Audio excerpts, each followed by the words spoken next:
ខ្ញុំមកតាមរកអ្នកហើយតើអ្នកក៏កំពុងរងចាំខ្ញុំដែរមែនទេជួយផងអង្វរលោកលេងខ្ញុំទៅ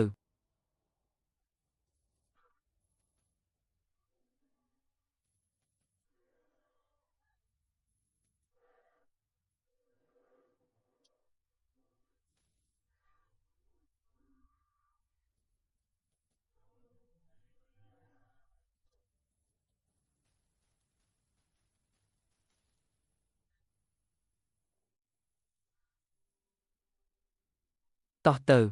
ឯងចេះនិយាយភាសាមនុស្សដែរឯងមុខជាស្លាប់មិនខានទេ